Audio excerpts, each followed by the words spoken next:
Tiwari classes में आपका स्वागत है।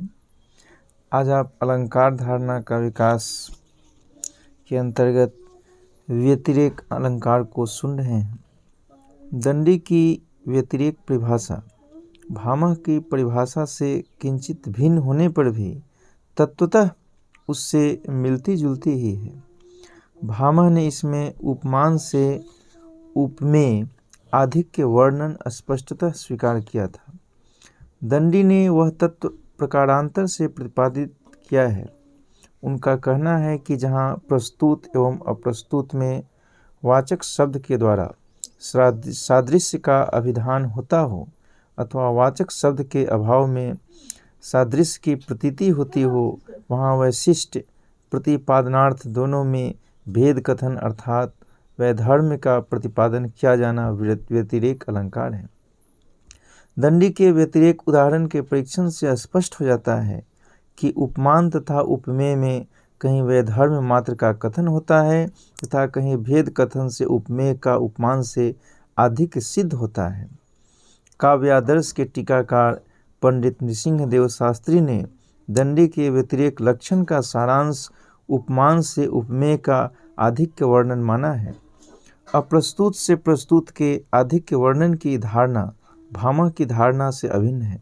भामह ने व्यतिरेक के भेदों भेद नहीं किए हैं। दंडी ने उसके अनेक भेदों का विवेचन किया है। उनकी सामान्य व्यतिरेक परिभाषा में ही उसके दो भेदों का निर्देश है। एक में वाचक शब्द के उक्त होने से सादृश्य वाच्य होता है, दूसरे में सादृश्य प्रतिमान होता है। इस प्रकार शब्दोपात तथा प्रतिमान सादृश्य ये व्यतिरेक के दो मुख्य भेद स्वीकार किए गए हैं। काव्यादर्श में निम्नलिखित 9 व्यतिरेक भेदों का उल्लेख हुआ है।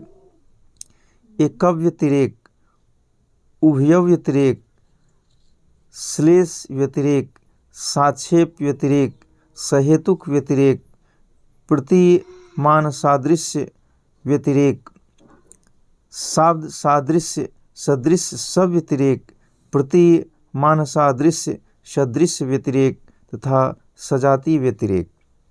श्लेष व्यतिरेक तथा आक्षेप्य व्यतिरेक क्रमशः श्लेष अलंकार से अनुप्राणित हैं। सहेतु कव्यतिरेक में हेतु का कथन होता है। हेतु उपमा के स्रोत की परीक्षा के क्रम में हेतु तत्व की कल्पना के आधार पर विचार किया जा चुका है। शब्दोपात धर्म की संख्या के दृष्टि से एक व्यतिरेक तथा उभय व्यतिरेक भेद किए गए हैं। प्रतिमानसा दृश्य व्यतिरेक, शाब्दासा दृश्य सदृश्य व्यतिरेक तथा प्रतिमान सादृश्य सदृश्य सब व्यतिरेक भेदों का मूल अर्थ का वाच्य तथा प्रतिमान वर्गों में विभाजन है। प्रस्तुत तथा अप्रस्तुत के धर्मों की सजातीयता के आधार पर सजातीय व्यतिरेक भेद की कल्पना की गई है। स्पष्ट है कि काव्यादर्श के व्यतिरेक भेदों के नवीन होने पर भी भेदीकरण के आधार सर्वथा नवीन नहीं है। अगला अलंकार है विभावना। दंडी ने काव्यादर्श में विभावना अलंकार के संबंध में प्रकारांतर से भामह से मिलती जुलती धारणा ही व्यक्त की है।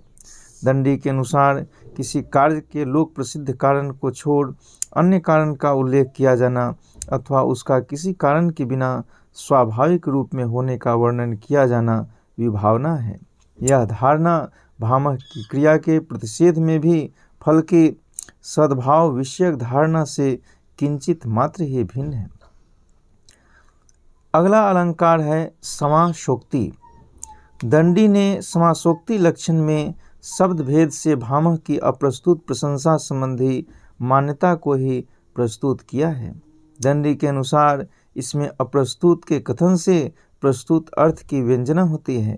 टीकाकार नृसिंहदेव के अनुसार जहाँ प्रस्तुत तथा अप्रस्तुत में से अप्रस्तुत के वर्णन से प्रस्तुत का व्यंजना से बोध हो जाता है, वहाँ दंडी के मतानुसार समासोक्ति अलंकार होता है।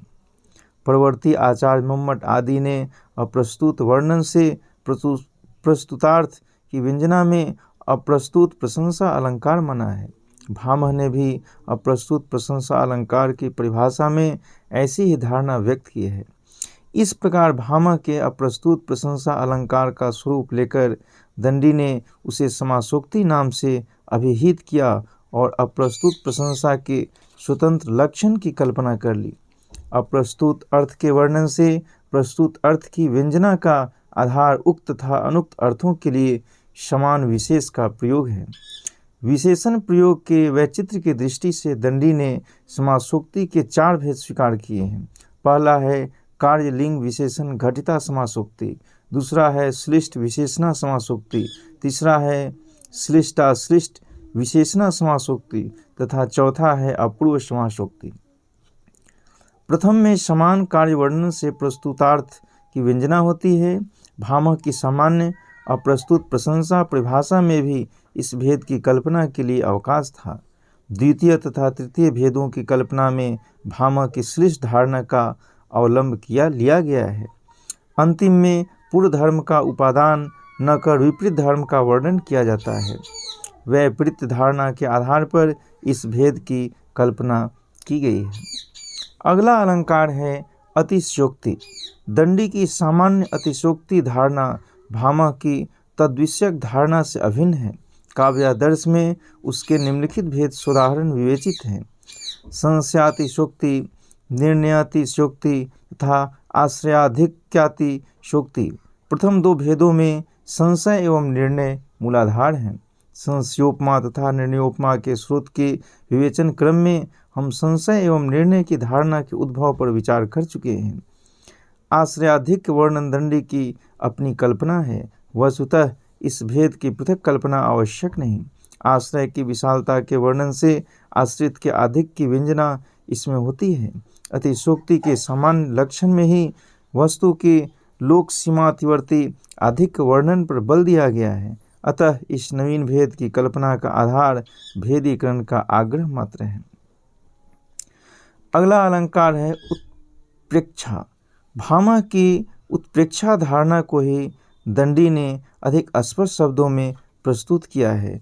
उपमा और उत्प्रेक्षा के भेद निरूपण तथा उत्प्रेक्षा व्यंजक शब्दों के परिगणन के लिए दंडी श्रेय के भागी हैं।